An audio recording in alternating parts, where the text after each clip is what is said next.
Bon matin, bonsoir, bon après-midi, bonne nuit. Alors, toujours dans la conversion de mesure, passer d'une unité de mesure à une autre, il est très important dès le départ de préciser qu'on doit l'utiliser pour une longueur à la fois. C'est-à-dire que si je travaille le périmètre, je travaille l'air, le volume, c'est vital de comprendre qu'il va falloir que je transforme, que je m'arrange pour que chacune des mesures, chacune des longueurs utilisées soit avec la même unité. Donc, si j'ai, par exemple, pour un périmètre d'un rectangle des centimètres, décimètres, centimètres, décimètres, ben, j'ai un choix à faire. Est-ce que je m'arrange pour que tout soit en décimètres, tout soit en centimètres? Je pourrais aussi prendre la décision, tant pis pour les centimètres, les décimètres. Je veux tout en millimètres, moi. OK? Il n'y a pas de problème. Ce qui est important, c'est que peu importe ce que tu travailles, tu as la même unité de mesure. Ai-je dit assez souvent le mot ou l'expression même unité de mesure? Je crois que si. Sinon, tu peux appuyer sur pause maintenant. Alors, pour faire la conversion en utilisant notre tableau, évidemment, on te recommande quand tu transfères tes mesures, quand tu les transformes, quand tu trouves leur équivalence dans une autre, c'est de te bâtir un tableau, ça peut être beaucoup plus résumé que ça, donc mètre, décimètre, centimètre, millimètre, et de comprendre que parce qu'on est toujours en base 10, quand je vais prendre mon mètre, mon grand mètre, et que je vais tenter de trouver combien il y a de décimètres dedans, hein, ben, il y a 10 décimètres dans un mètre. OK?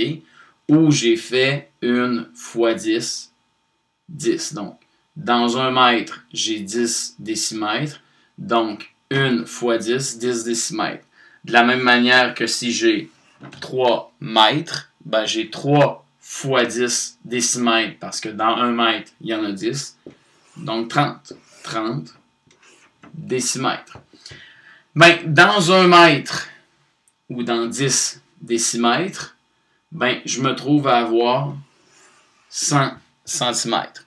Ce que j'ai fait ici, dans 10 décimètres, si j'ai 10 décimètres et que dans chacun de ces décimètres-là, j'ai 10 centimètres, ben 10 paquets, 10 décimètres dans chacun desquels il y a 10 centimètres, bien j'arrive en tout à 100 centimètres.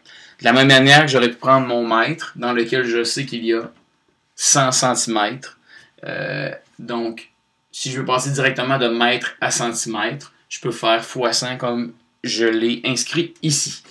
Eh bien, si j'ai 100 petits centimètres devant moi et que je décide avec chacun de ces centimètres-là de les couper en 10 épaisseurs d'angle, donc en 10 mm, ben 100 unités de centimètres, 100 petits centimètres.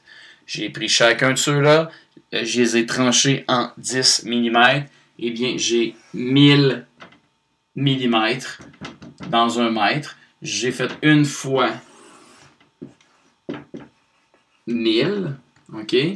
C'est normal parce que si je passe là, c'est x 10, donc 10 fois 10, 100, fois 10 encore, donc 10 fois 10, 100, fois 10, 1000. Donc, je peux passer directement du mètre au millimètre en faisant fois 1000. Ou de passer, exemple, d'une mesure que j'aurais ici, si j'ai 7 décimètres, 7 décimètres fois 10, 7 fois 10, ça me donne 70 cm. Ou 7 fois 10, 70 cm. 70 fois 10 mm, ben j'ai 700 mm dans 7 décimètres. Merci. Bonne fin de soirée, de nuit, de matin, de... Bye.